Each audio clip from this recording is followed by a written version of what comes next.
Well, let's try this again. Let's try this again. Can you guys hear me now? Can you guys hear me now? Can you guys hear me now?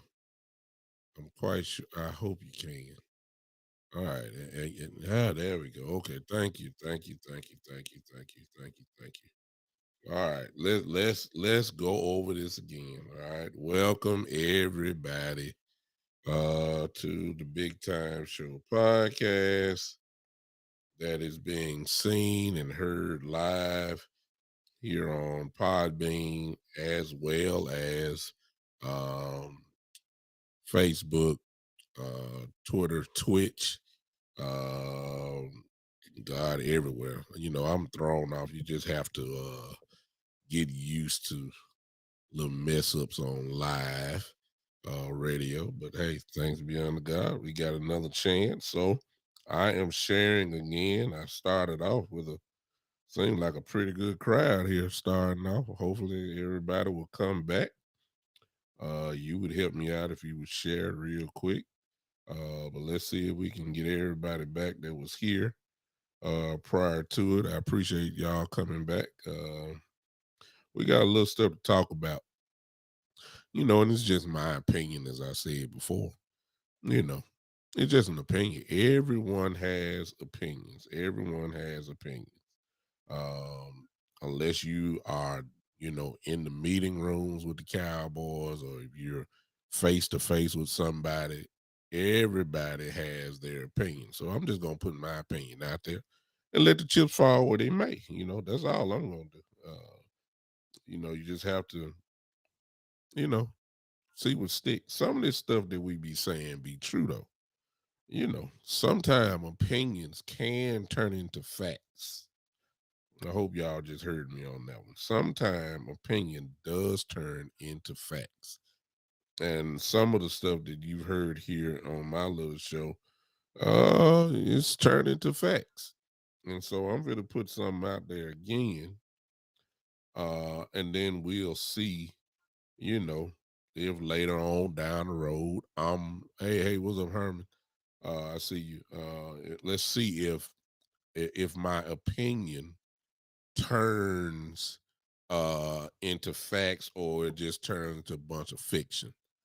You know, there are guys who are getting paid millions of dollars strictly for their opinion. It's amazing.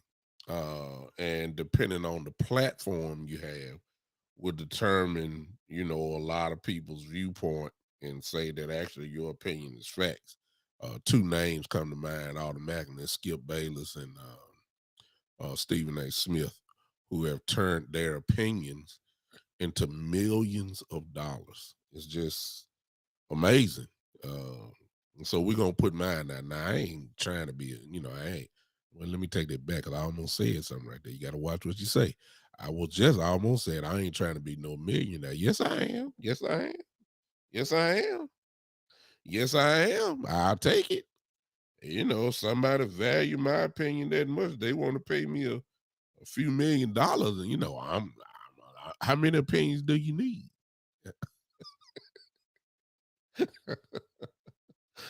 How many opinions do you need? All right, I'm done sharing. Hey, listen, hey, happy Father's Day to every father that is on here.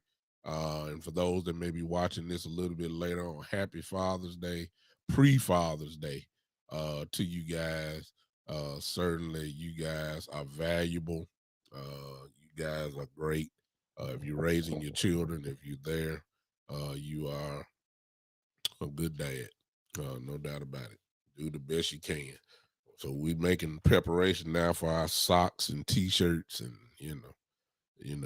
we don't have it like Mother's Day. We just take your little popcorn, buttered, Orville Redenbacher popcorn, you know, get, go on, get that ready. Folks might leave you alone. You might be able to watch a little TV, by yourself.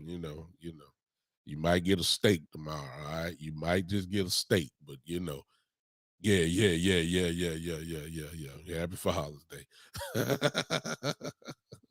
Oh, ain't no doubt. We're gonna have a good time. So let's talk real quick because I don't want to hold you Saturday long. As you know, this is the time when the Big Time Show podcast comes on every Saturday at 3 o'clock.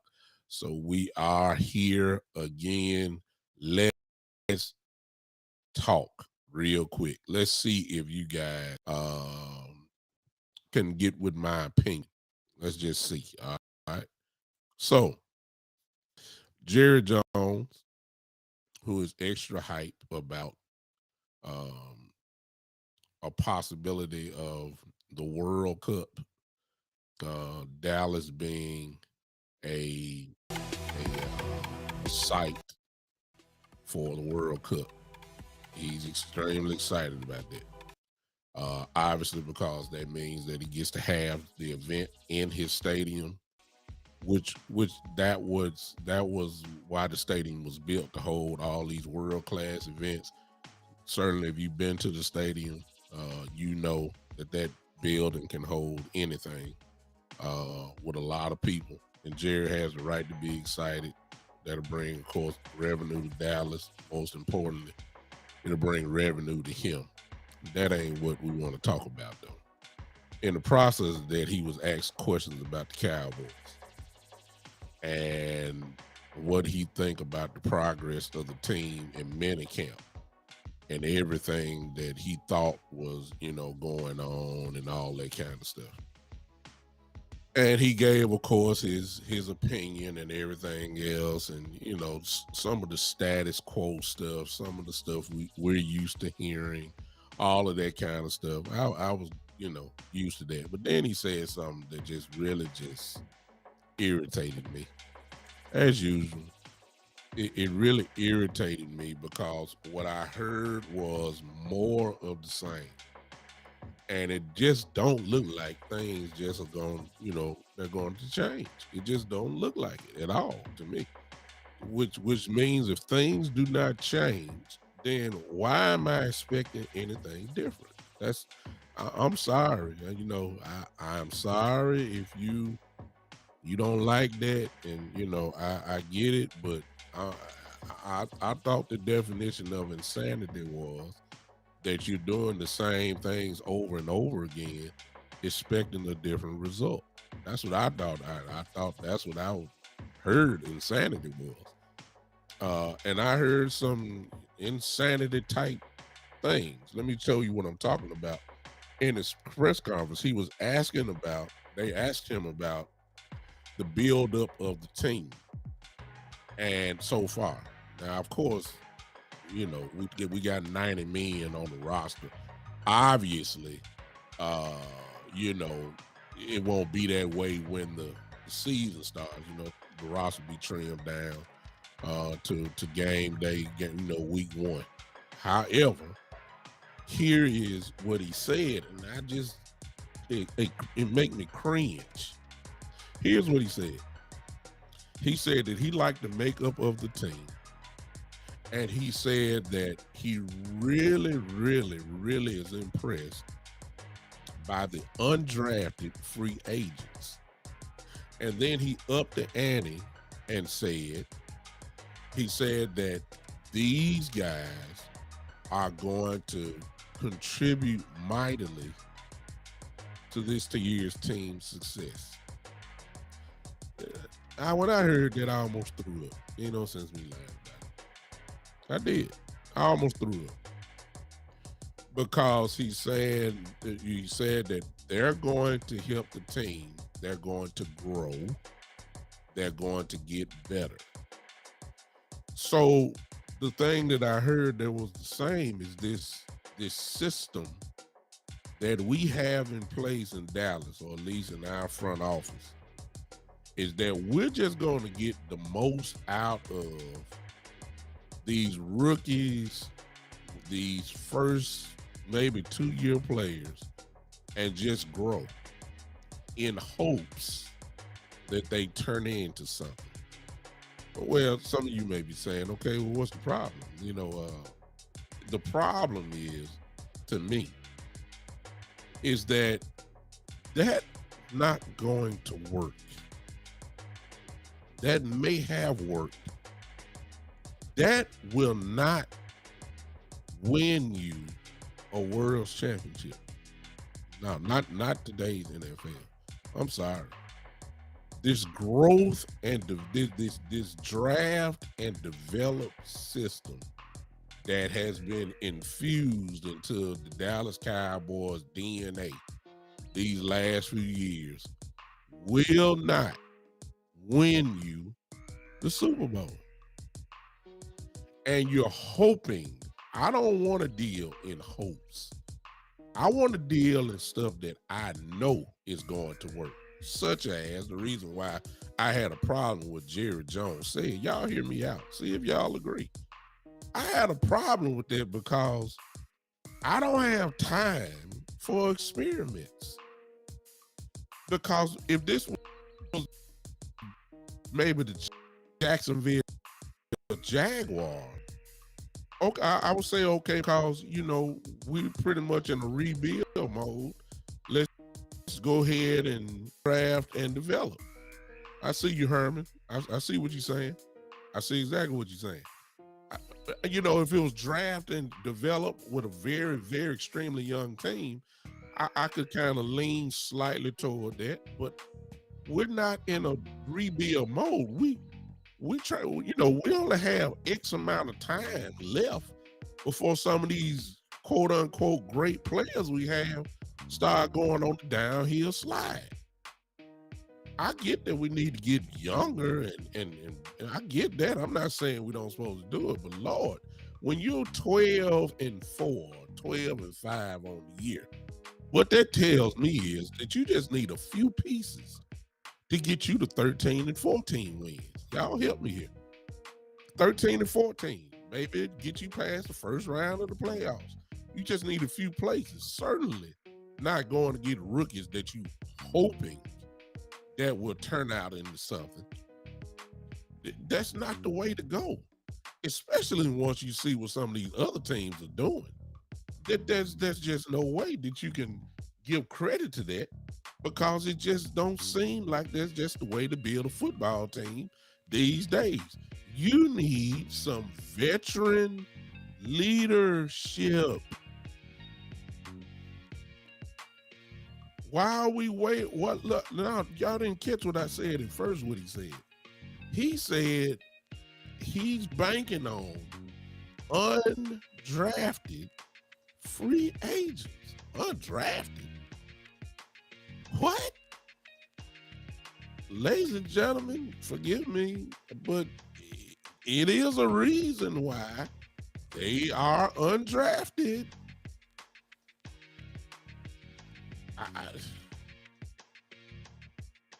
And you know that's the what's up, Key in the building? I see. You know that this is the case because here's the magic question, y'all. Who have the Dallas Cowboys signed? Who? I mean, okay. If you want to go to last year, that's fine. We we we got lucky last year. Nobody knew that Curse was gonna be like he is. Nobody. Nobody knew that Curse was gonna be like that. Nobody expected Hooker to stay healthy. All right. I'm just going down the line. KZ was okay. Keanu O'Neal turned out to be, you know, less than average, I guess, if you want to call it that. He got hurt. Brent is not, Brent didn't turn out to nothing. I mean, Basham played pretty good. I mean, I'm just going down. You had some names, but you didn't have the impact. Now, Curse was impact. Curse turned into something that nobody expected, and he got paid for it. Curse, I give credit for that one. But that's not the way that you build a football. I mean, not when the Rams are doing what they're doing. I mean, come on now. They're putting not only impact players, but impact players in their paying that still got some gas left in the tank. A lot of gas. And you can't argue with it because guess what? They won the Super Bowl last year by putting in veteran leadership. The Cowboys haven't signed anybody this offseason. Nobody. Nobody. And here's the funny part. They got the money. Oh, the money is there. The money is there. But you're going to insult my intelligence and trying to give me some hope by saying that you're depending on undrafted free agents. What's up, Joe? What? And I know it's the case because I'm looking. Look. We let Bobby Wagner go.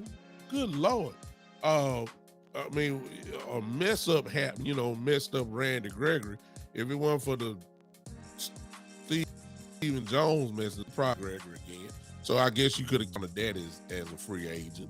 Other than that, I mean, but that's a trend in Dallas. That's why y'all keep calling out every name that become a free agent. Soon as a name come up, he want to come to Dallas and all that. Dallas never signed him. Never.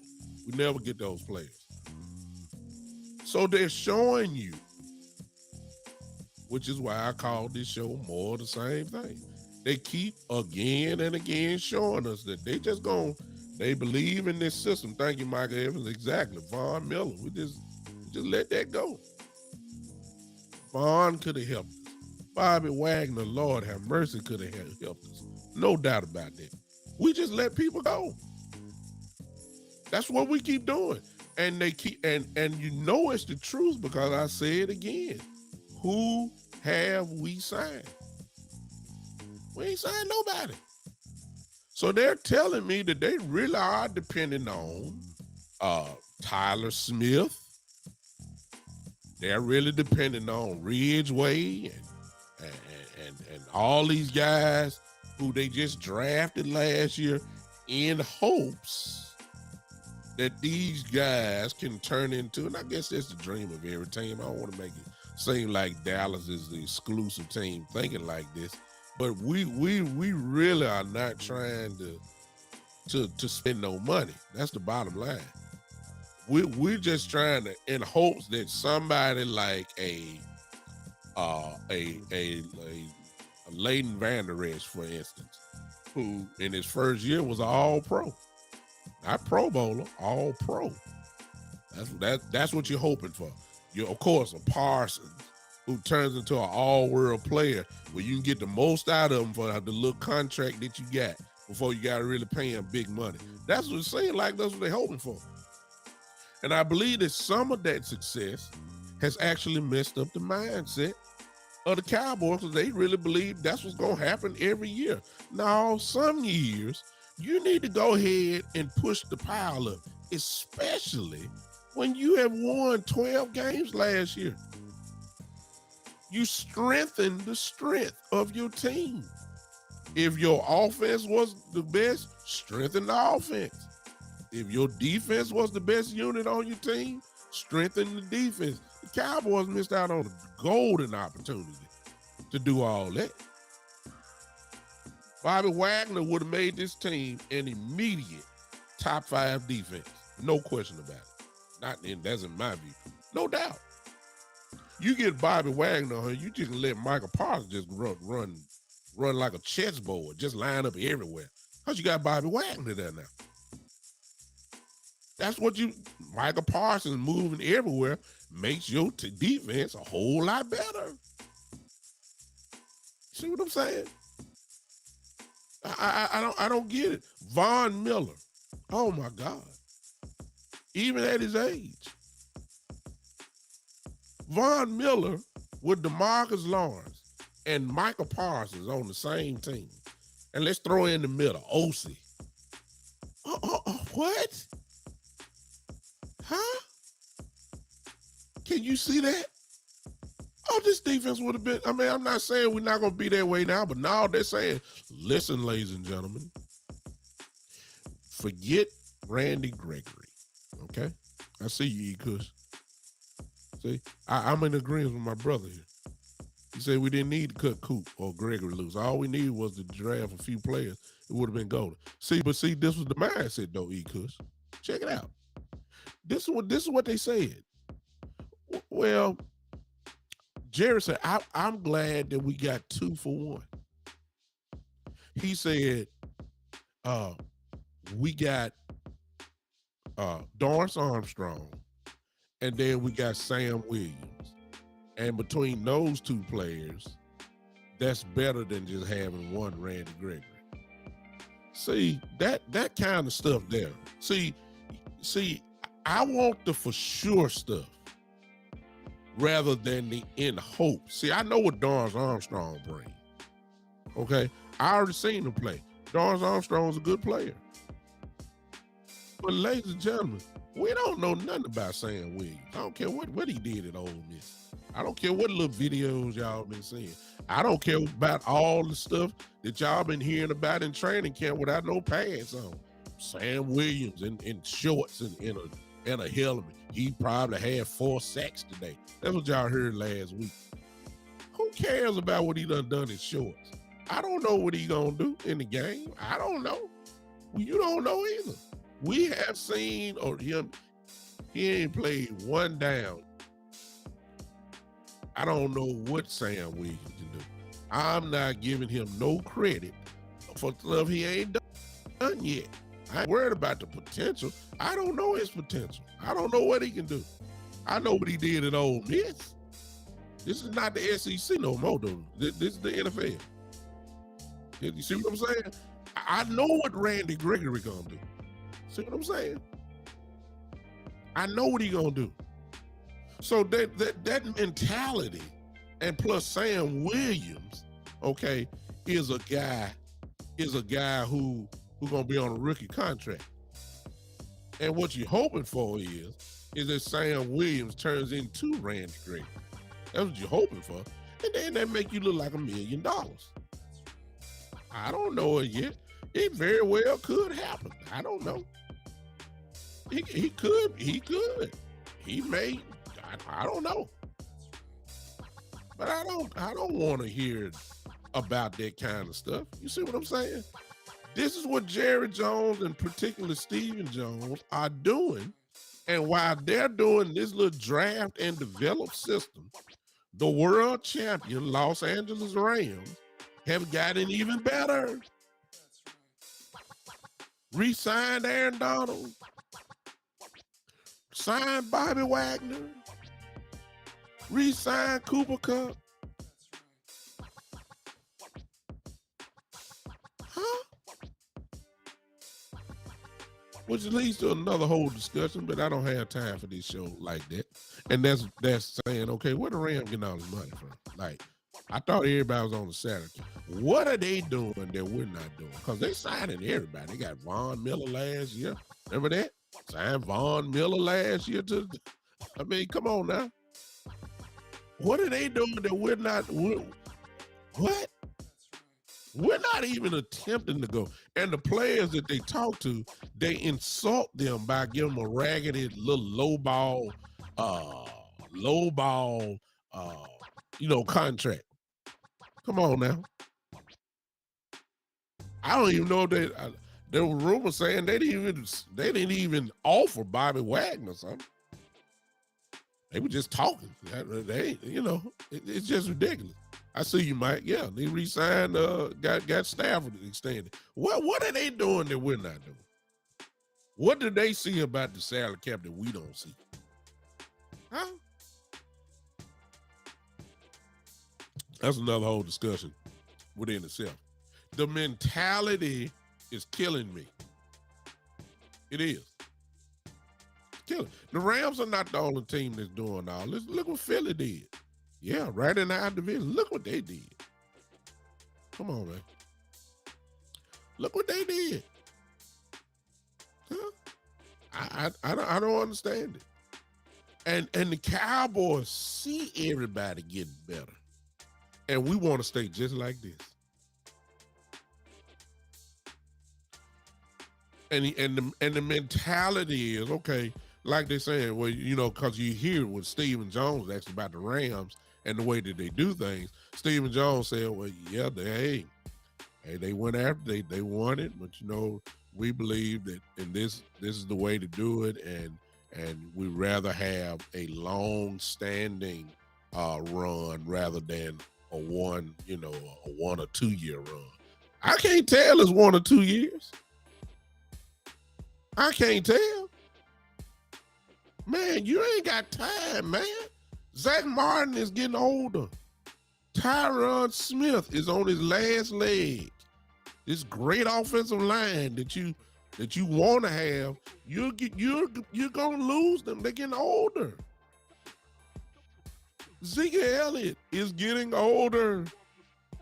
Maybe not in age, but them tires is losing a little tread. He ain't running like he was at Ohio State. It's because the pain done hit him. The hits done slowed him down. You don't have that. You don't have time. That's why the Rams went after. The Rams saying, look, we got Aaron Donald. We got Jalen Ramsey. Look, we got this nice defensive unit. We're going to try to win right now. Right now. We ain't worried about no draft picks. We ain't worried about that. We have to win right now. And if you're able to put a banner in that stadium, if you're at the end of one of these seasons, you're able to hold that trophy in your hand and raise it up to the sky, guess what? It was worth it. It was worth it.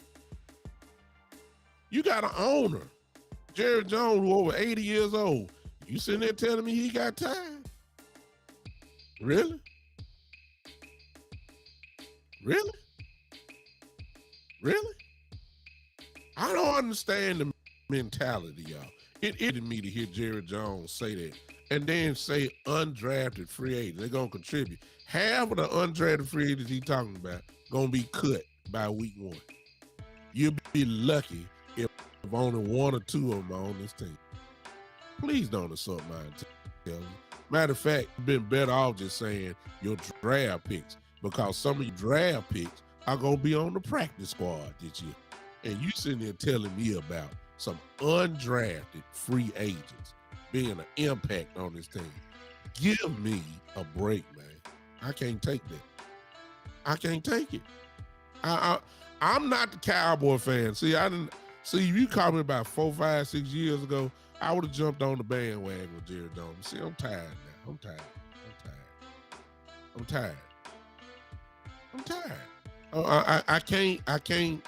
I can't be hoodwinked no more. So I let all you, my brothers and sister Cowboy fans who are optimistic, I just let y'all just go ahead and be optimistic as possible. I let you just have your way. And then, I let y'all have y'all way during the whole week. Then y'all got to come see me. on Saturdays, so I can bring y'all back down to reality. I see some reality got to go on here. And the way that they're trying to sell this is not the way to win the world championship right now in the present day NFL. You're not going to win. You're not. Not the end goal. Sure, you might win. You might be lucky, and that's depending on your division. You might be able to win the division. You know, you might win that. You might get in the playoffs. You can win a Super Bowl just by getting in. You ain't necessarily got to be division champion. You don't necessarily have to have one home game and all that. There have been a few teams that done went out on the road and won from the wild card round all the way up to the Super Bowl. We've seen it before. You might can do that, but you get down to the final three or four teams in each conference, you're going to get exposed then. Huh? You're going to get exposed. You are. And I got a problem with it because I don't have, I'm looking forward to seeing, I'm looking forward to seeing, how good is Michael Parsons going to be in the second year, Now, I'm looking more to individuals rather than a team game. Because, see, I'm hearing more of the same thing. That's all I'm hearing. And it's not going to work for me. Now, it might work for you. Okay? I ain't got no problem with it. I'm just telling you what ain't going to work for me. That's all I'm saying. So Jerry is doing it again. His actions are louder than words through his son, Steven. You ain't seen or signed nobody. I mean, you still got, look, forget the big name. Anthony Barr is still sitting out there. A linebacker, which is our weak point on defense.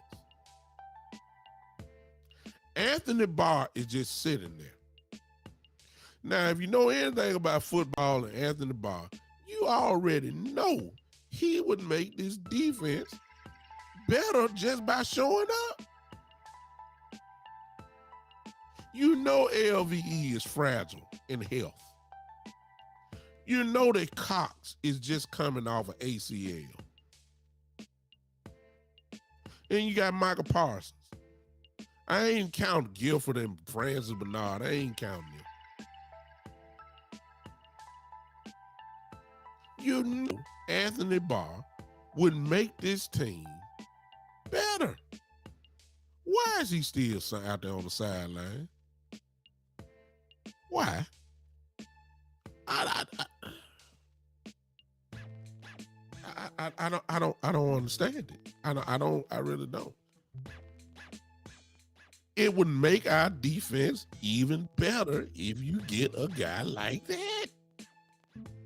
And we just let guys just, we believe in Cox. We believe in him. Cox ain't played no linebacker. He missed almost his whole rookie year. He never started. He got in on some plays. He's fast. We know that. But he's not a starter. He ain't even started linebacker in the NFL yet. He's not. So we're going to have a second-year player and Parsons are really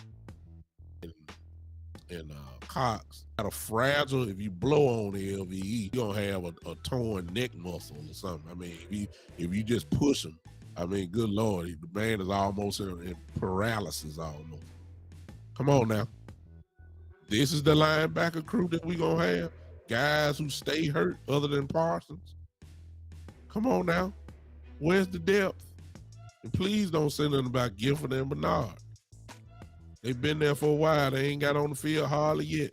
That means there's a reason why they haven't been on the field. They're tremendous special team players. There's a reason why they ain't been on the field. Go get me some help.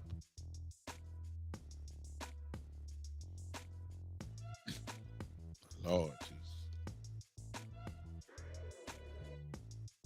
All right. That's my take on Jerry Jones.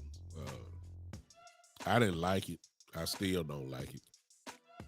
and I'm hearing more of the same thing. So what am I supposed to? What do I supposed to do, y'all? I mean? What? What am I really supposed to think? Huh? What am I supposed to really think about this? Okay, and it's just strange because I'm hearing more of the same thing, and then I heard something else, and this was, you know, I almost want to preface this by saying, y'all hear me. Let's do this, y'all. Let's. I need everybody to act like they're a blank sheet of white paper. All right. Everybody act like you're a blank sheet of white paper. All right. No stains on it. No ideas. No nothing. Let me start it off by this because I saw something, and it's more the same. But I really had to just sit back a minute. Here's what I saw. Did y'all see this?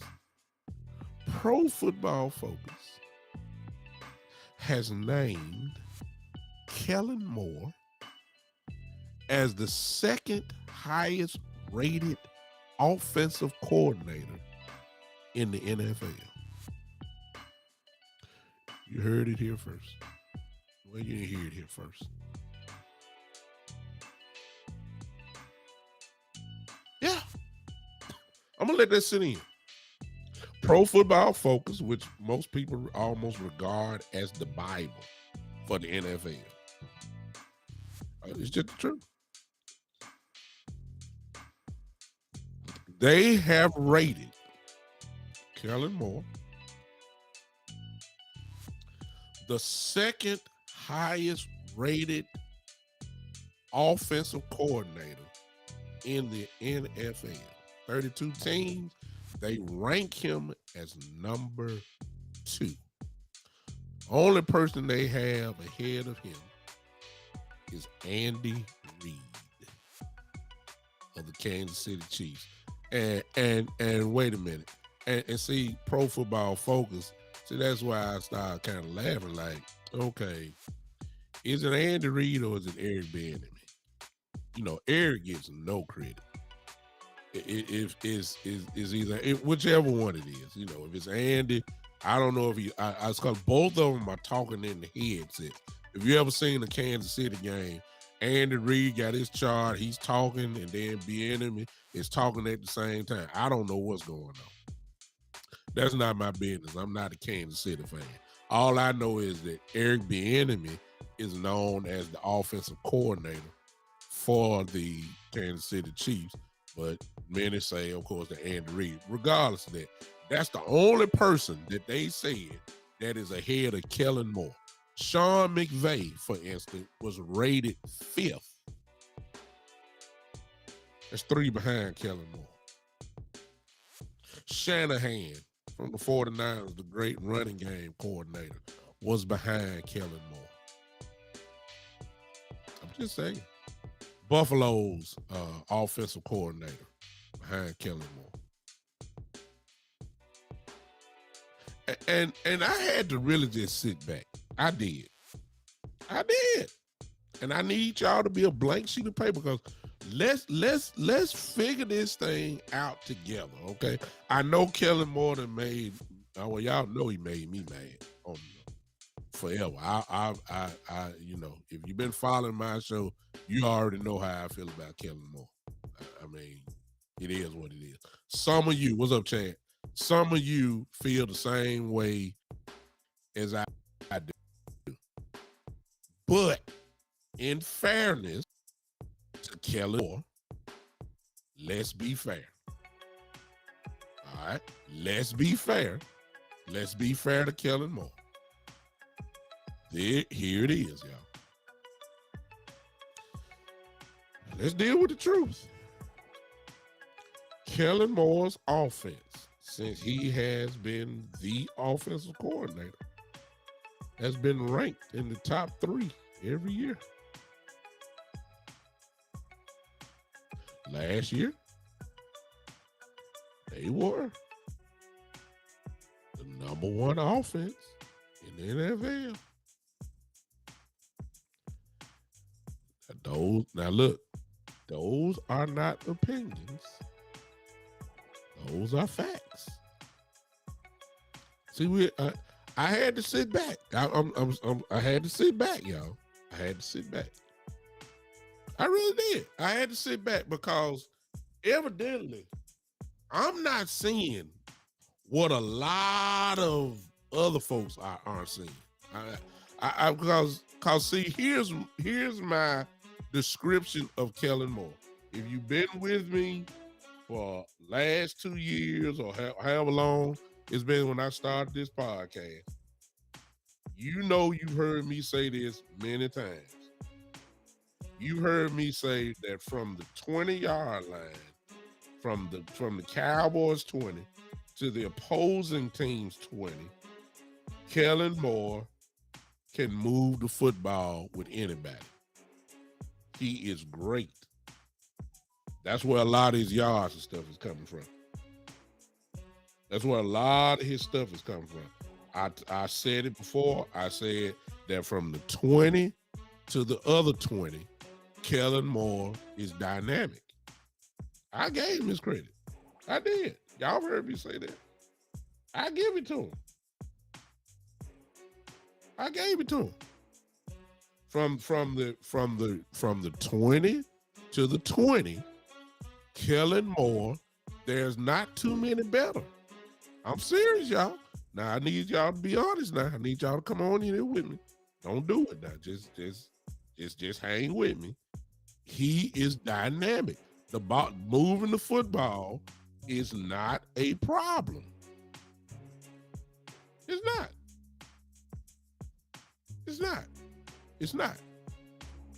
But what I've also said was, and if you've been with me, then you've heard me say this. In the red zone, no. I've said this, that he is the worst play caller in the NFL. So, which is the money. That's where the money is made, right there, inside the red zone. That's where the real money is made. You know, that's where you that's where you beat teams, in the red zone. I've said the play calling is horrible. Huh? He could say he benefited off Amari Cooper's success. Yeah. I've said it because if you've been watching Cowboy games, you know, just like I know, there have been times in the game and you'll be inside the 20-yard line, you'll be inside the 10-yard line, you'll be inside the 5-yard line, and some of the play calls, you be like, what? Why are we running bubble screen? Why are we running a jet sweep? Why are we trying to get cute? Why don't you just run the football? You at the 2-yard line, it's first and goal. Why are we in the shotgun? Why are we backing up? Why don't you let the line lay on these guys? Why are we throwing? I mean, what is this? If you're going to spread folks out, why don't you run the quarterback draw? If you spread folks out, why don't you just hand the ball to Zeke on a dive play? Why does it have to be a bubble screen? Why does it have to be a quick slant or quick hitch? It's first and goal on the 2-yard line. It's first and goal, not fourth and goal. It's first and goal on the 2-yard line. Why don't you get the ball to Ezekiel Elliott? Why? This is what we've been asking for the last couple of years. So when we hear something like Kellen Moore is rated as the second best offensive coordinator in the league, it make you say, like, what? Did I miss the game? Or, you know, was he messed up? Or, you know, did the power go out? Or, huh? And because We keep getting these ratings like that, and everybody considers him a boy genius. And because his offenses have been ranked in the top 3 for the last couple years, last year #1, then it makes people like me look like a fool because the NFL and most football aficionados say, you don't know what you're talking about, big time. He's one of the best. And I'm saying, like, how are you the best when you won't even run the football? You know, you perfected the passing game. Yeah, Joe, exactly. This is Kellen Moore in a nutshell right here, y'all. What Joe said. I couldn't put it better. This is Kellen Moore. Read that. Kellen Moore will run on 3rd and 10 and pass on 3rd and 1. That right there describes Kellen Moore's reign as the offensive coordinator. When he's supposed to pass, he won't pass. When he's supposed to run, y'all know he won't run. 3rd and 1, 3rd and inches. Why are you running a bootleg? A fake and then run a bootleg? All right. I had a problem with that. And so what I had to do, y'all, because I'm trying to be fair to Kellen Moore, because the stats, as we say, don't lie. His stats says he is one of the best offensive coordinators in this league right now. That's what the stats say. The stats say he's one of the best. And I just don't, I don't, you know, I just don't feel like it. You know, when I say best offensive coordinators, you know, I don't know what planet. Some guys ought to say that Kellen Moore is better than Sean McVay. I just don't see it. I don't see it. I don't see it. You got a quarterback in Stafford who can push the ball downfield, and McVay calls those plays. You got a quarterback in Dallas who can push the ball down the field, but he want to call those short, rinky-dink dunk passes with that. But you got Cooper, you had Lamb, you had Gallup, you had Schultz, you had Cedric Wilson, and you just started throwing 5-yard slants. You ain't pushing the ball down the field. Matthew Stafford is throwing haymakers. Cooper Kupp don't run just slants. Cooper Kupp run 20 yards down the field, ball right on him. I'm just saying. And McVay runs the ball. Cam Akers, Darrell Henderson, they get the football. I don't see how he's above McVay, but hey, you know, I don't know what the standards were. I don't know what the qualifications were. I just got, all I got is my 2 eyes, what we call the eye test. And there's nowhere in the world you can convince me that Sean McVay is not a better play caller than Kellen Moore. You just can't tell me that. You can't. Their line is not nowhere near as good as ours was. You had some players, but you didn't have our kind of line. I just don't get it. So I had to. This is how we'll close the show, y'all. I had to start looking, because my problem that I've always said was the red zone. Oh, that was my issue. That was my issue. All right. That was my issue.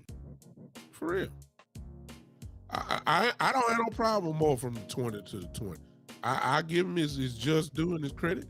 He can move the football.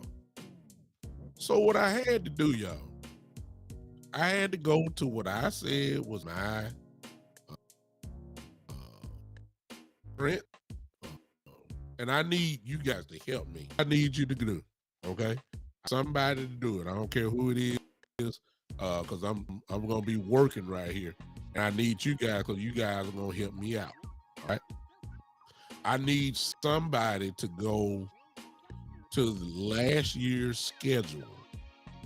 All right, last year's schedule, and we're gonna work with it from there. Okay. Go to last year's schedule, not this year's schedule. I need you to go to last year's schedule. And y'all gonna help me out on this. And we're gonna look at it together and then we're gonna see it. Now, first thing first, do I have everybody's agreement that Kellen Moore is pretty good from the 20 to the 20? If I can get that part right, then I can move on.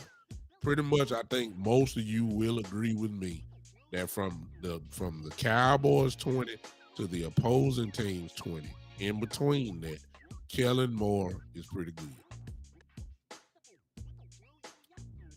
Come on, help me real quick. Okay, Joe say I agree. Okay, there we go. See, let's give an honest assessment on Kellen Moore.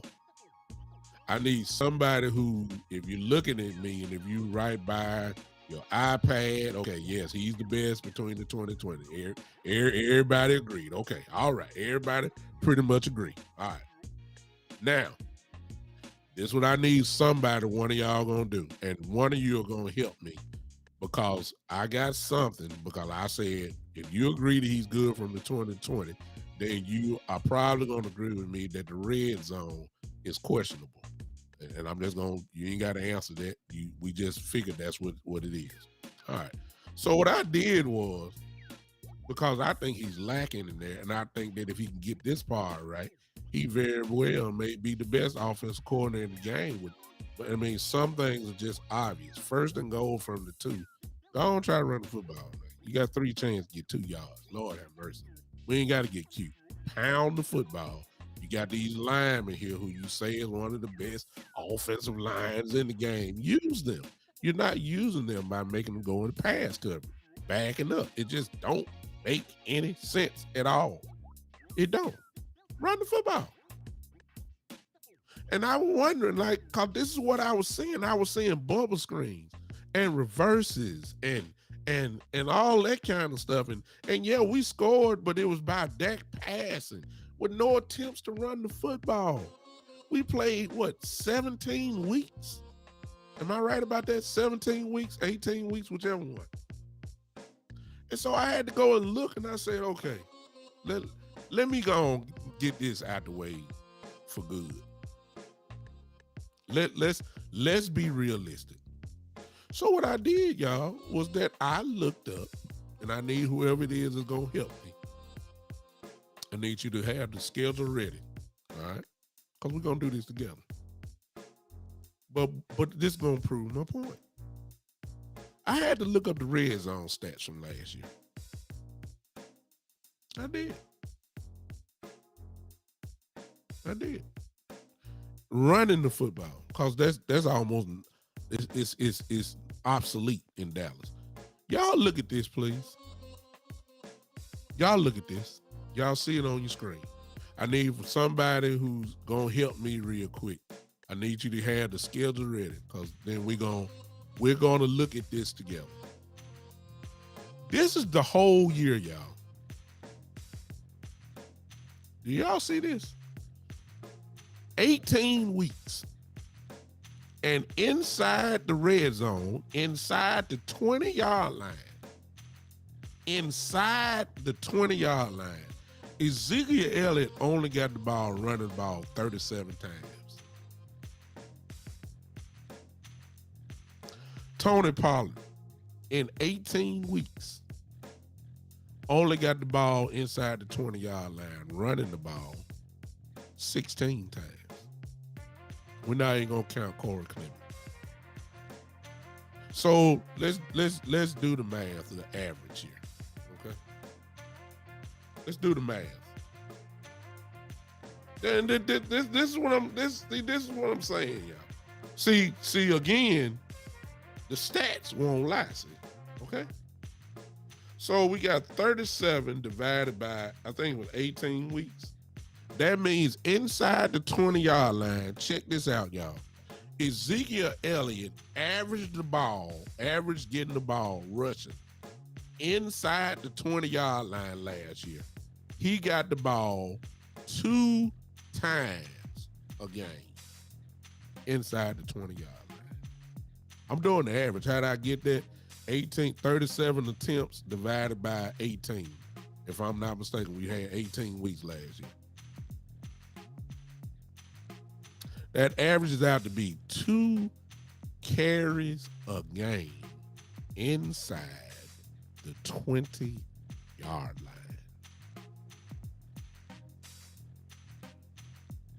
I just need everybody to say that's ridiculous. That's all you got to say. Yeah, that's all you got to say. That's all you got to say. It's ridiculous. Okay. Tony Pollard. Let's do that because it's easy. He got the ball 16 times, as you can see. Divided by 18. That's less than 1 carry a game. 0.8. Inside the 20-yard line for the whole year. For the whole year. You get inside the 20-yard line, Ezekiel Elliott is averaging 2 carries a game inside the 20-yard line. Tony Pollard, less than 1 time a game. So you're sitting here telling me that for the entire year, when your offense gets inside the 20-yard line, you only averaging your running back combined 2 carries a game.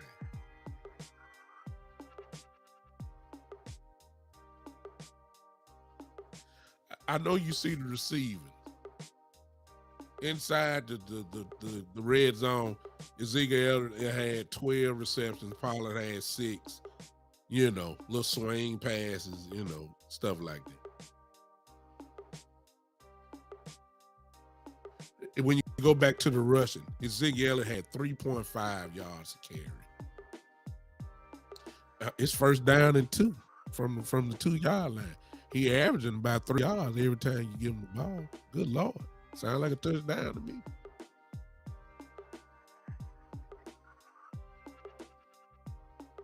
That's ridiculous, y'all. I don't even see the comments. I'm coming right now. Daddy, that's ridiculous. This is ridiculous. Do y'all see that? The second greatest offensive coordinator in the game averages for 18 weeks, once you do the dividing, Ezekiel Elliott gets the ball inside the 20, 2 times. All right, let's just stay with this before I go to the game part, okay? Let me up the ante a little bit more. All right, watch this. Let's go now inside. Let's go inside the 10-yard line.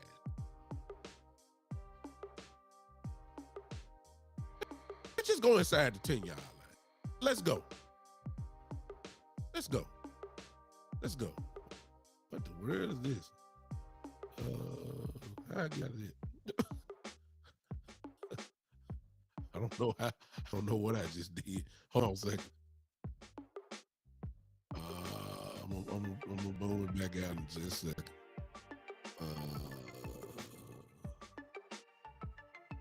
All right, here we go. Let me zoom this thing back out for you.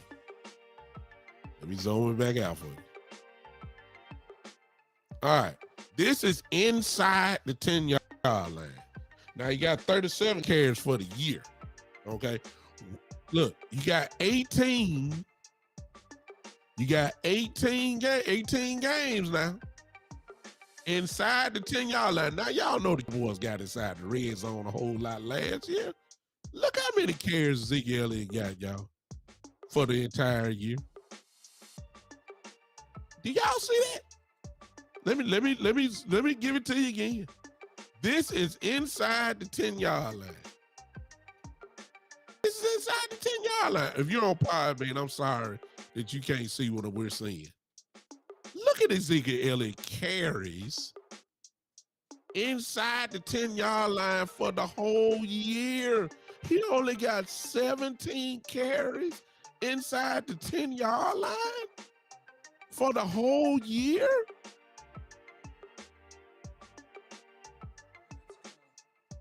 You know, if that's 18 weeks and you only got 17 carries, you know that's averaging less than one carry a game, right? Inside the 20, inside the 10, I'm sorry. I need to hear y'all say one more time. That is ridiculous. Come on, type it in. Y'all know. This is why I can't get with this second cause you gotta have some smarts.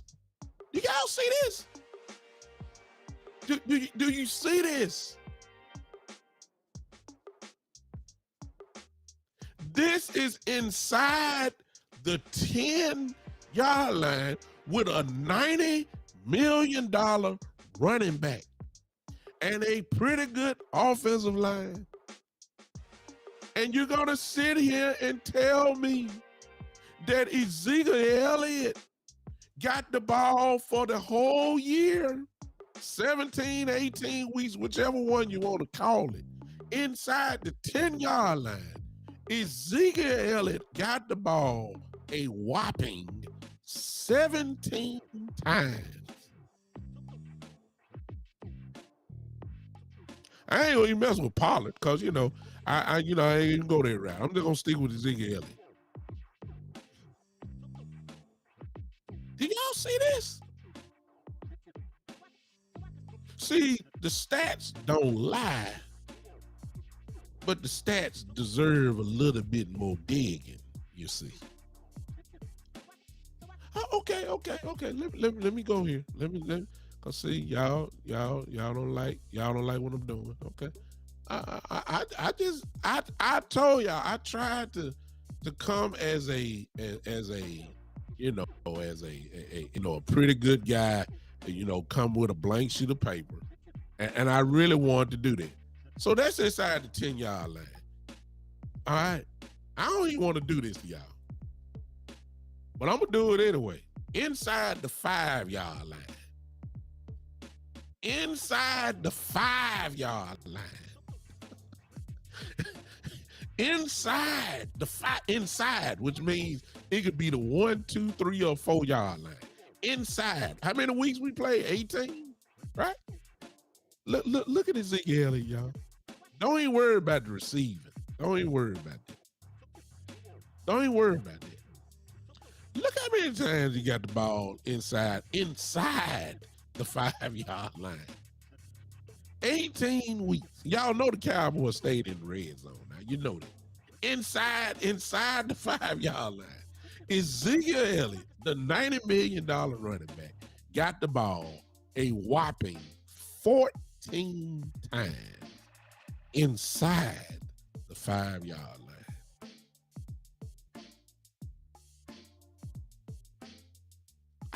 I know this messes some of y'all up. I know it is, because it messed me up. I know it. I know. Can I hear y'all say one more time? Can y'all say ridiculous? See, we're exposing Kellen Moore for what's really going on here. See, look at that. Look at that. I need to hear y'all say it's ridiculous. Cause I know it's messing y'all up. I know it is. It messed me up. It messed me up.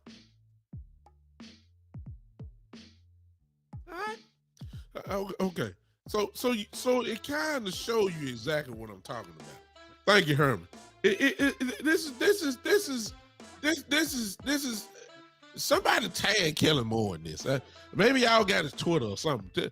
Put him in here because I need an explanation. I'm sorry. I need some. Look, there's nowhere in the world. See, if I would have had Derrick Henry, see, I'm almost scared to pull up Derrick Henry.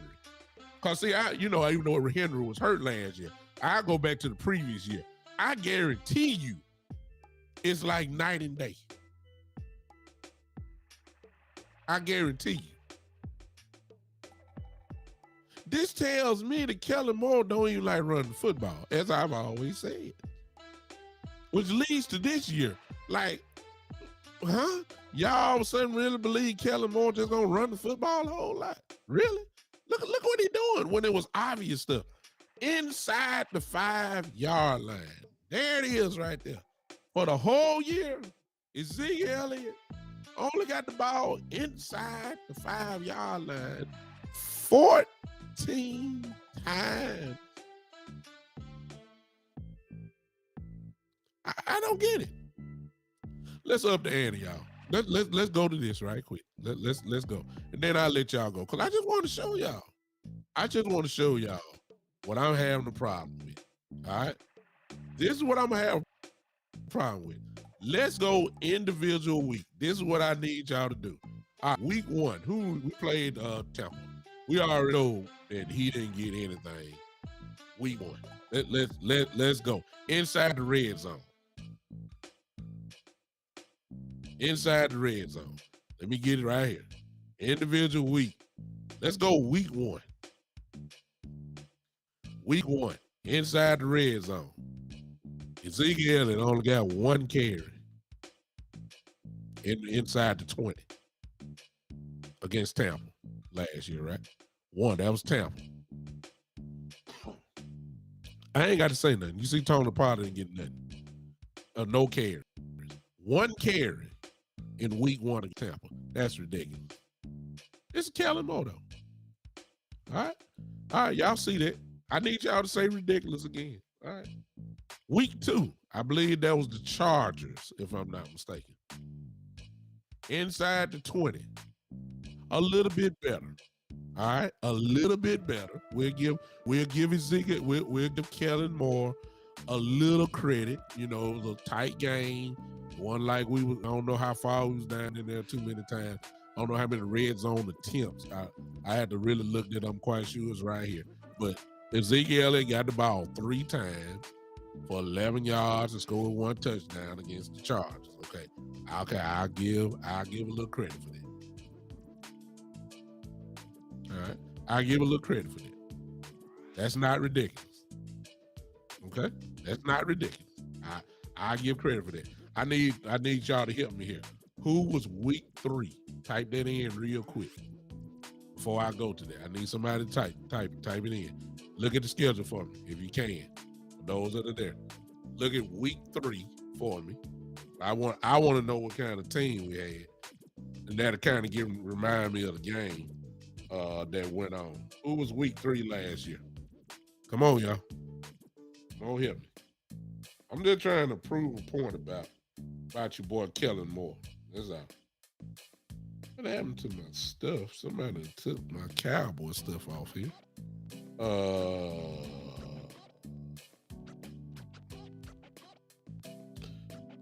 Week 3. Y'all ain't put it in. Y'all not helping me. I guess y'all saying it's your show. You ought to have all that ready.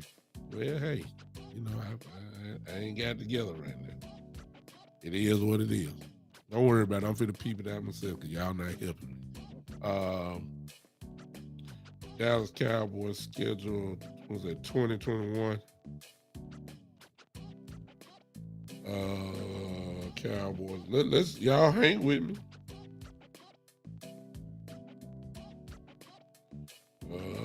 Schedule.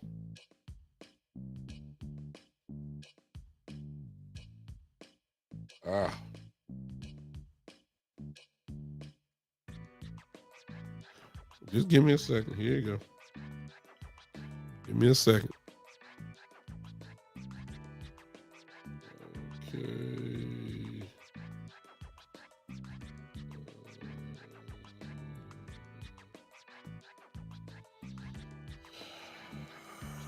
Y'all not helping me here.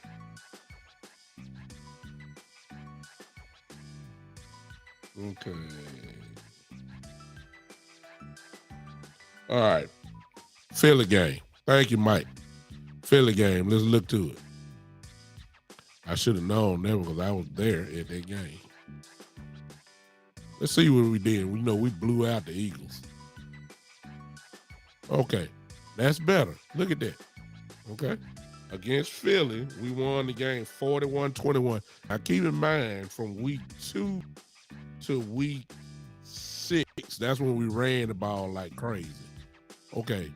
Zeke Elliott had 6 carries, 24 yards, 2 touchdowns. That's big. All right. We won 41-21. I got the schedule right. Appreciate y'all. Next game was against Carolina. If you remember, we ripped them apart too. We won that game against Carolina 36-28. Let's see what we did in the red zone. Well, just look at the distribution. Y'all see this? This one we were really running the ball. Okay, no touchdowns for either. Or Ezekiel had a 1 touchdown, but look at the carries: 3 for him, 3 for Pollard. That's good stuff. I ain't knocking him. See, Kellen doing okay these last few weeks. Let's go to week 5. Okay, let's go to week 5. Y'all see that? Okay, not bad. Week 5, we played the Giants, and we beat the Giants 44-20. Let's see what they did in the red zone. Kellen Moore's doing when we were just lighting for averaging 35 points a game. Look at this. 6 carries, 5 yards of popping inside the 20. Tony Pollard, 3 carries, 9. This is good stuff. Okay, I'm not knocking him. Kellen doing right. Dak was getting his 300 yards. Zeke they were running the ball like crazy. Okay, you see that. Okay, the next game was New England. The game we won in overtime. We beat New England 35-29. Let's see what happened here. Not very productive, but you can tell the little commitment. Ran the ball 6 times between Pollard and Ezekiel Elliott. At least the commitment was there to run the ball. Okay. All right. So you're seeing a little consistency here. We had the bye week after that. Then we went to Minnesota. That would be week 8. Let's see, because you know the decline is coming.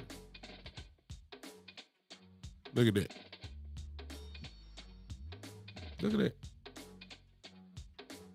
We won the game 20-16.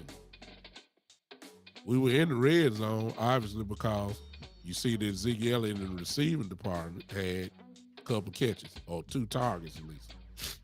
All right. No carries inside the 20-yard line. None. Can you say decline on the way? That's week 8. Week 9, we lost to Denver. And you remember Denver jumped on us, beat our brains out. And for the second straight week, Zeke Elliott inside the 20, nothing. 2 straight weeks, nothing. Next week, we played Atlanta and destroyed them 43-3. All right, let's see if something happened here.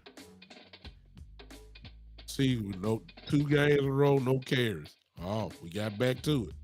All right, we got back to it. You had 2 touchdowns inside the red zone, inside the 20, 6 carries inside the 20, 2 for Pollard. Of course, now this goes to the narrative that the Cowboys are beating teams, that ain't good and all that kind of stuff, which is fine. But regardless, you can tell that at least the commitment was there to give them football. Right? Week 11, we lost to Kansas City 19-9. 2 carries inside the 20 between Pollard and Ezekiel Elliott. 2 carries. You see that? 2 carries. This is the great offensive coordinator. Played the Raiders on Thanksgiving. We lost to them 36-33. Let's see what happened. 2 carries. Sound like we're getting pass happy again. 2 carries. He did score 1-yard touchdown, but 2 carries inside the 20-yard line. 2 for the whole game. 2.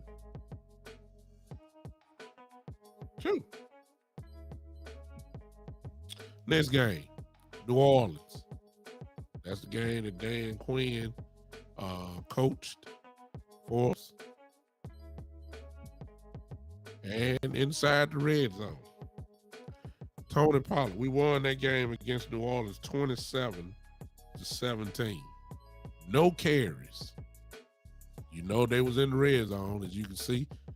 There was some passing going on there, but carries inside the 20-yard line. None. Won the game, but what happened to the run? What happened to the run? Next game, we beat Washington 27-20. 3 carries. But between the both of them, they got 4 targets in passing. But 3 carries inside the 20-yard line the whole game. 3. Y'all bear with me. I'm almost through. Week 15. That was against the Giants. We won 21-6. Zeke Elliott, okay, decent. 4 carries inside the 20 and a touchdown. So next game, I'll give them credit for that one. Next game against Washington again. We won 56-14. 4 carries inside the 20-yard line. 4. And I know they were hype about Dak. You trying to make Dak the MVP. 4 carries inside the 20-yard line for the whole game. And a 56-14 win. 4 carries inside the 20-yard line. That's not good. That's not good. Week 17, we lost 25-22 against Arizona. Let's see what we did.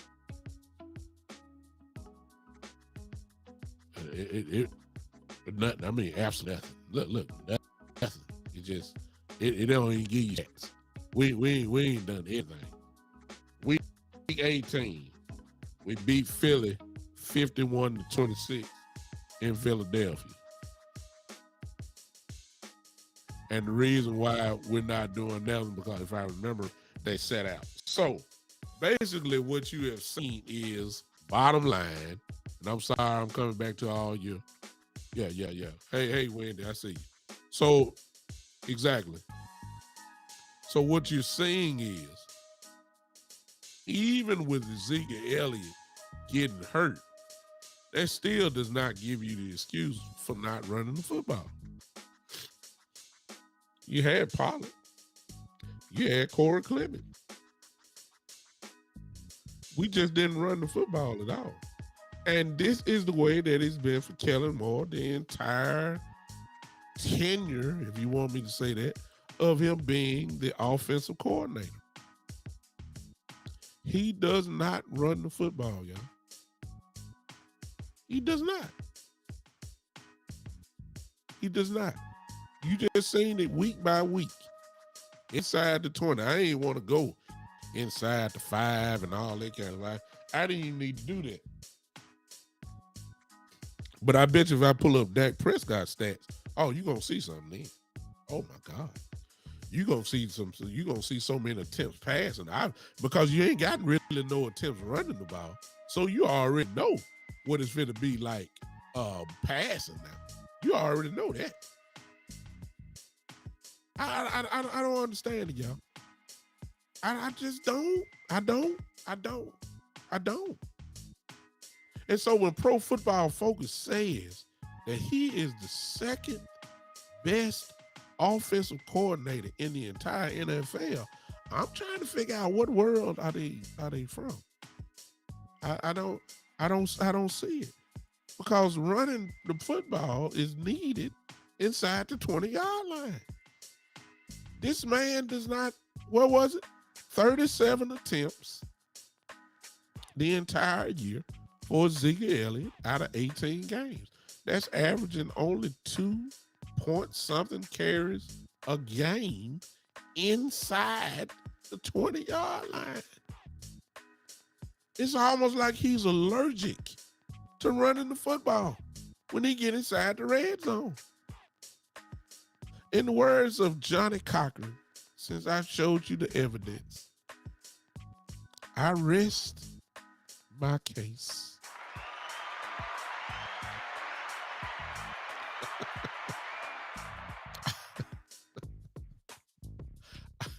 don't know what else I can show you. I don't know what else I can show you. I seriously don't know. And so when I hear Jerry Jones saying what he said, and then I look at Kellen Moore and know that this is what he does, I'm trying to figure out like what are we really hoping for? I mean, what is the real difference? And somebody gonna say, well, Mike McCarthy is gonna get it more involved. Ladies and gentlemen, have you forgotten what Mike McCarthy said last year? Mike McCarthy said this: whoever installs the plays during the week, that is the person that will be calling the football game. Mike McCarthy ain't about to call no game. He should, but he's not. Kellen Moore is going to be calling the game. This is not Mike McCarthy's playbook. This is Kellen Moore's playbook.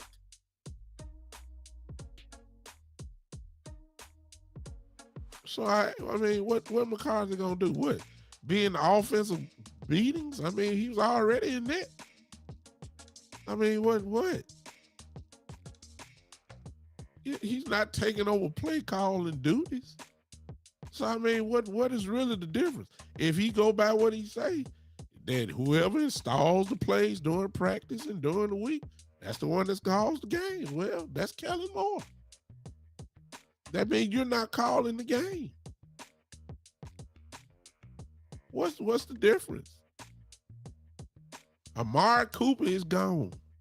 Okay, so that's a double team. I see it when I see it, but until I see it, I don't know if they're doubling CD Lamb. I don't know.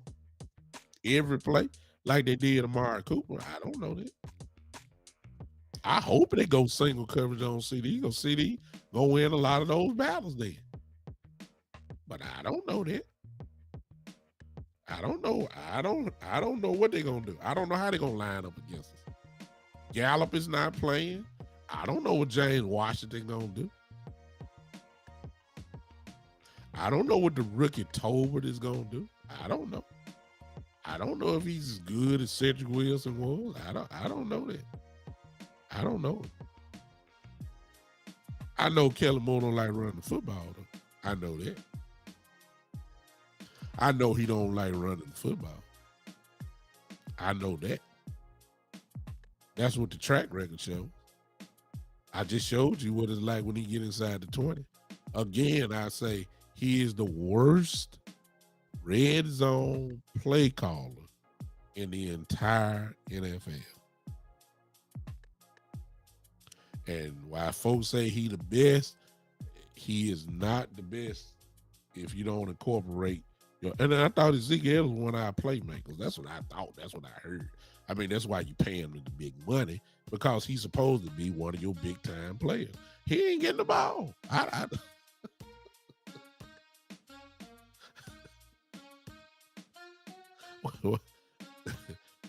Y'all help me. All right, I'm done. I've done my evidence. Call-in line is open. Call-in line is open. Maybe you see it like I do. I'm going to let y'all handle the rest of the show. Call-in line is open. 901-654-6853. 901-654-6853. Go ahead and call in if you want. It's open for you now. I done all my talking. I rest my case. I just don't understand it. I don't understand it. I don't understand how he could be rated so high when it's so obvious that he is lacking tremendously in one area of the football field. Exactly, Joe. They did the same thing. Exactly. It diminished him. And then want to say he lacking production. Yeah, he lacking production if he ain't getting the football. I know Ezekiel is not getting it. I just showed you that. But they'll be saying that next year, like, look, his production don't match his paycheck. Yeah, how can you produce when you don't get the football? And I understand he was hurt, but he wasn't getting the ball when he wasn't hurt. Huh? He wasn't. I don't get it. Call that line is open 901-654-6853. It's rolling right now on the ticker down there for you. 901-654-6853. If you're on Podbean, you can just call in right where you are. It's right there for you. Waiting on one of y'all. If not, I'm finna go and shut it down, and I see you guys Monday. I guess there ain't nothing to talk about when you done, when you done hit you with the truth, the whole truth, and nothing but the truth. I guess it really ain't nothing to say. I guess it really ain't nothing to talk about. It ain't nothing to question. It ain't nothing to have debates about. It's nothing to, I wouldn't look. If I were y'all, I wouldn't call in either, because right now some of y'all just looking at me like, that's ridiculous. Some of y'all still stuck and saying like, what? He only got the ball 37 times in the whole year in 18 weeks. Yeah, that's what the stats say, y'all. If the stats don't lie and say Kellen Moore, I got one. What is this?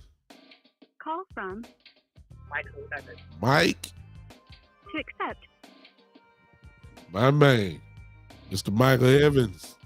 Welcome to the Big Time Show podcast where you got the dance floor. Let's go, brother.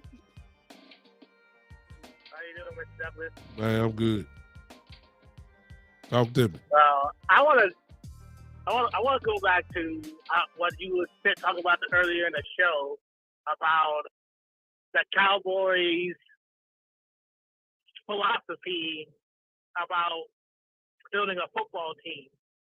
How it's drastically changed from when Jerry bought the team to where they are now.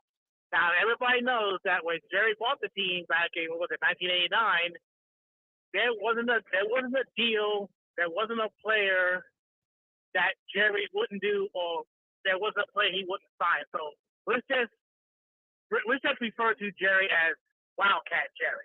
Because we all know Jerry Jones came from the oil and gas industry. He was out there prospecting and trying to strike it rich, and what he did, that's how he bought the team. So remember, back in the day, Wildcat Jerry was the guy that traded for Charles Haley. Uh-huh. Wildcat Jerry was also the guy who signed Deion Sanders. This is the guy that went and signed T.O. Wildcat Jerry was the same guy that went out and signed Greg Hardy. He went out and he gave big money to Brandon Carr. Everybody remember Miles Austin? Miles Austin had one huge year, and Wildcat Jerry went and gave him a whole ton of money. And it just goes on and on and on. Now, let me tell you when the change took place. Back in the Johnny Manziel trade. It's rumored that in the room, they said that's when Steven took over the team, because everybody on the planet knew Jerry wanted to draft Johnny Manziel. All the 4-letter networks said it, the 3-letter networks said it. Everybody just knew it was inevitable that Johnny Manziel was going to be on this team. Well, what happened?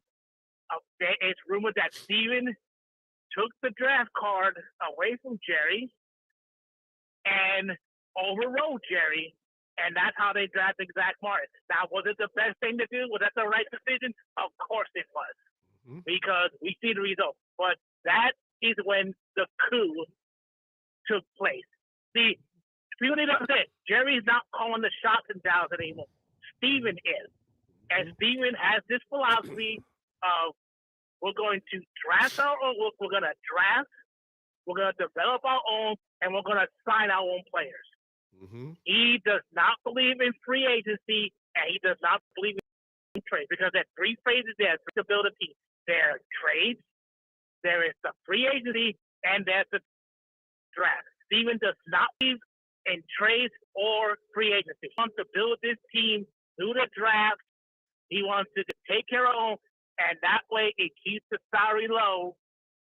That way he doesn't go on having to pay all big money to all these players. Mm-hmm. But that is why they are the way they are right now. There's no excuse why they couldn't have signed any of these free agents that was out there. They had the money. That's just not the philosophy that Stevie wants to go by anymore.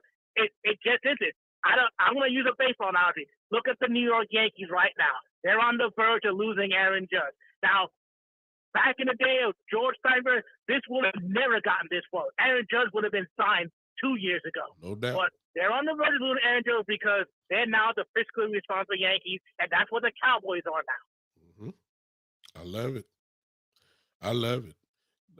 Well, if Stephen Jones is the future, and based on what we've seen, we're in trouble. that's all I'm gonna say. And if this is the way he thinks that a team has to be built, we will forever be just only battling for an NFC East championship. That's it. You make the playoff, but when you're talking about winning it all, you are not going to win it all doing the way we're doing. Yeah, I mean it's bad. I mean, they have never acted like this, but I believe that's when the change took place. And that Stephen Jones is the one calling the shot. Yeah. It's not Jerry anymore. So I think we need to stop saying it's Jerry. Yeah. I know he owns the team, but I think we need to stop saying it's Jerry. It's Steven's calling the shots right now. It is. Yeah. We've been saying that for the last few years, and it got you to the playoff a couple times, but you can't get over the hump at all. You can't get over the first hump. Whether you playing at home or whether you playing on the road, you can't get past it. Just a different mentality. It's not a good out view or looking forward if this the way that it's going to be, because everyone will get better, and they are getting better. It's easy to catch up to your team. It's just like 1 year, for instance, as good as we were last year, Philadelphia caught up to that real quick, just in the draft and in the offseason free agency. They've caught up to us talent-wise.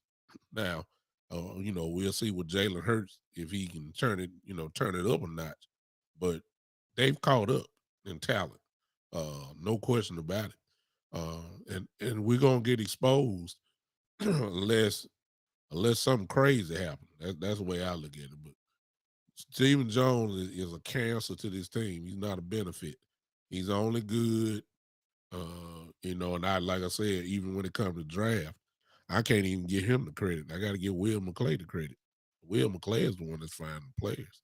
Stephen Jones is not looking at tape and breaking stuff down and doing all those hours of tape studying these players. He's just getting the recommendations from the scouting department and Will McClay. And it makes him look good. It makes Jerry look good to draft these players like they really know who these people are.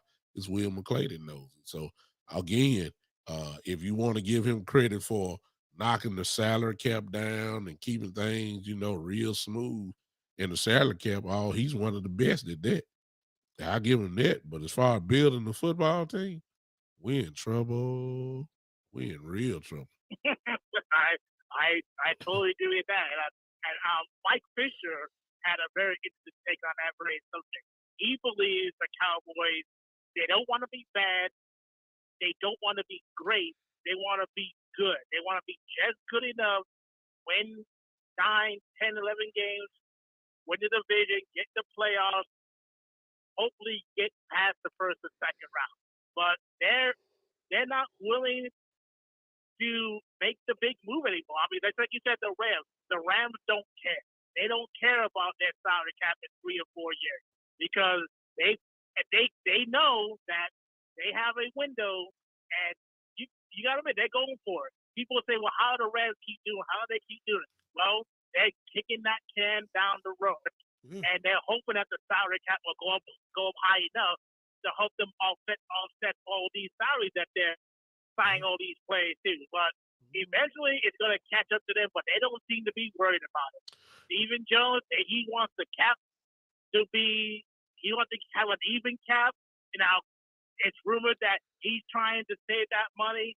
So when Trayvon Diggs comes up, CeeDee Lamb comes up, and Michael Parsons comes up, he's going to want to use that $20 billion to help facilitate getting them signed.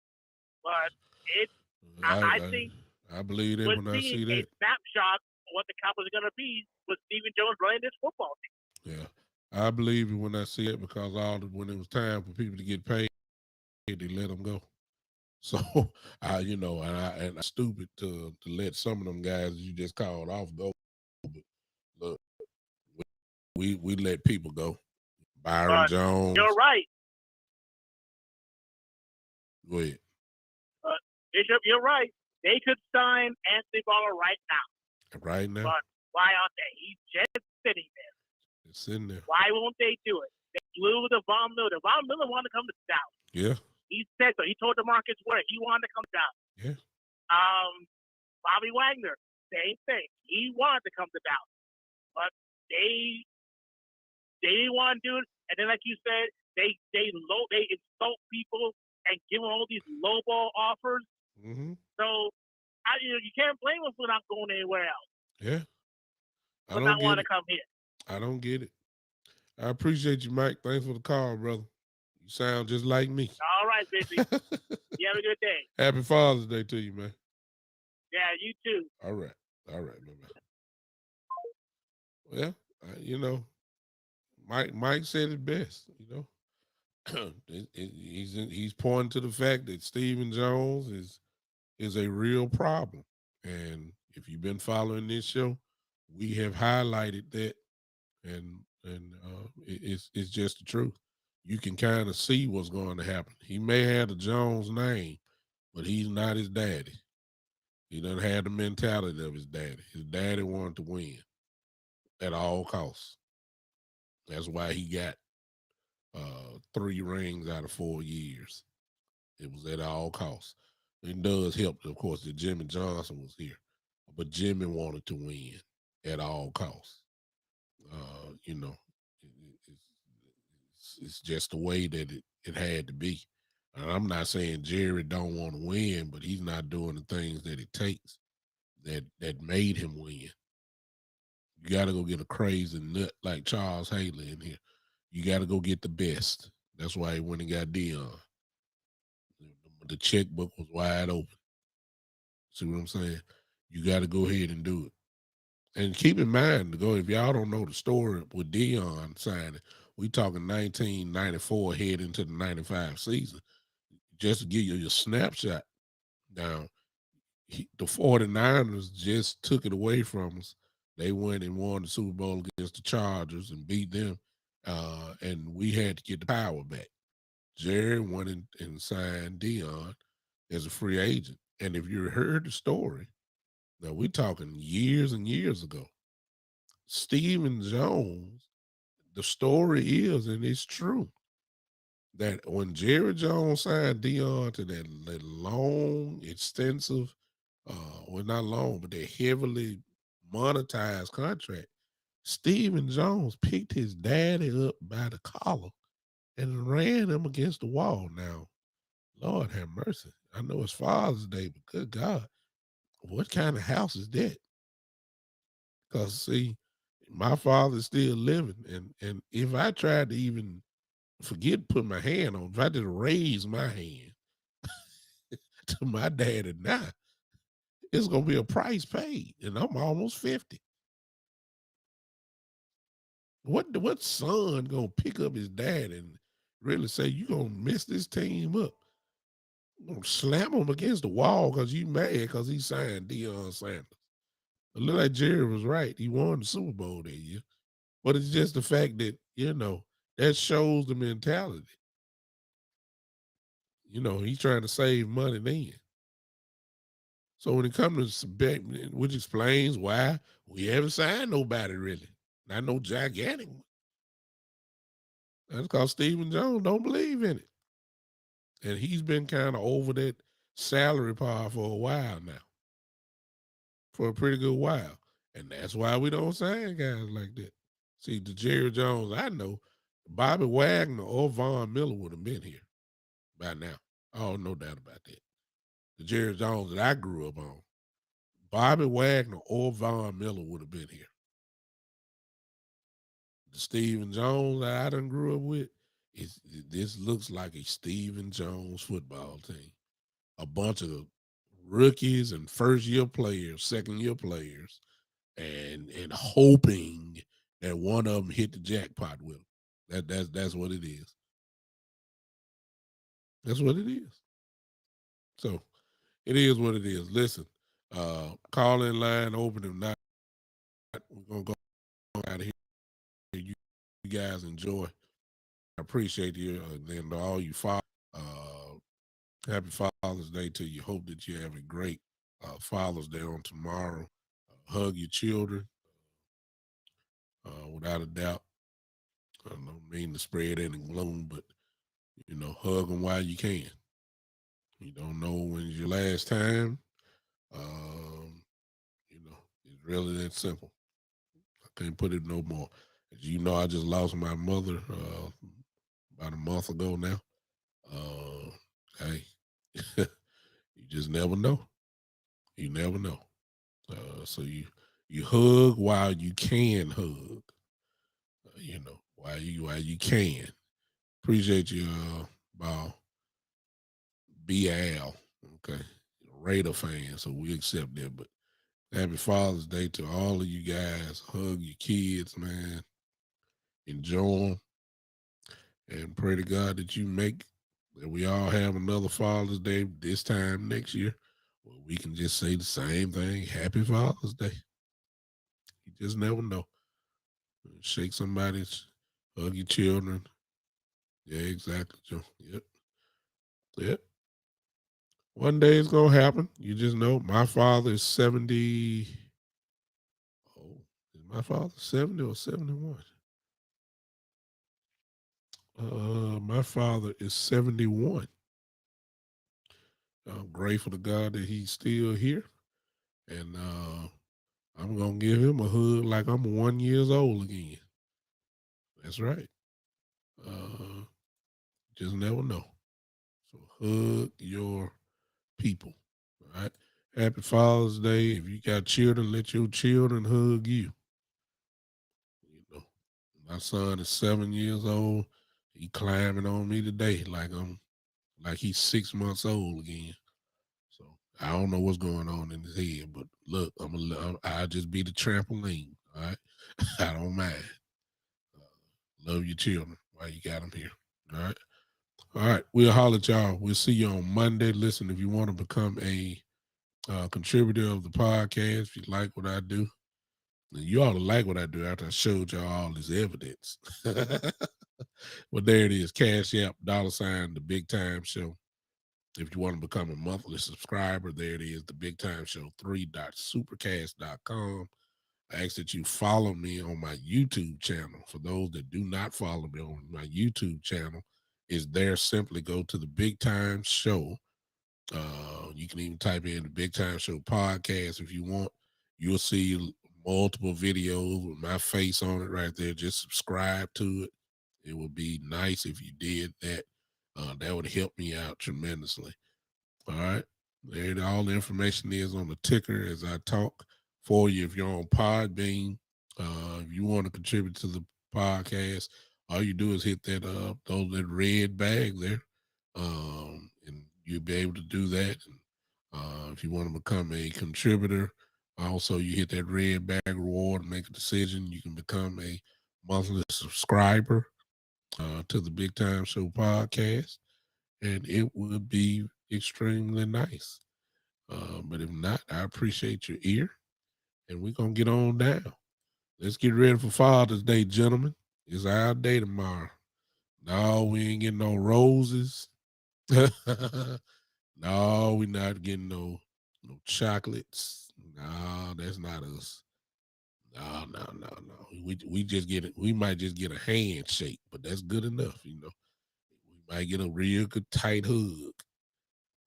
But that's good enough. We're not we don't supposed to get it like Mother's Day. You might get a few pair of socks. Put them on. Yeah, put them on with joy. Most socks that you didn't have before. Put them on. Be happy.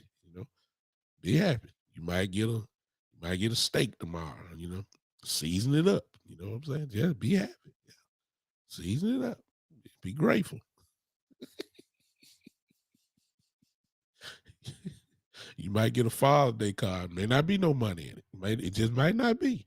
It may not be no. It may not be no money in it. Just be glad you got the card. Okay, put it on your dresser and have it there with pride.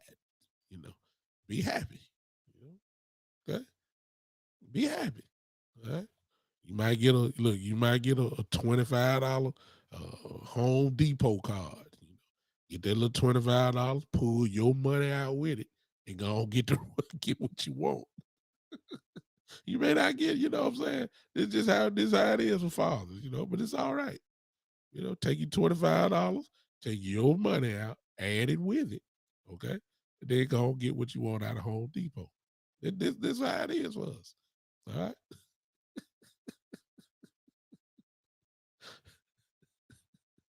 This is what Father's Day is all about, y'all. All right. That's what it's all about. Exactly. Be happy. You may look. You might get a. You might want some clothes. Your kids might just get you a gift card to Firestone. Get you a tire. On your car. Hey, be happy. Be happy. Be grateful. At least they thought of you. At least they thought of you. And let me throw this in on a serious note. If you have a problem with your father, you need to go and squash that and just stop it.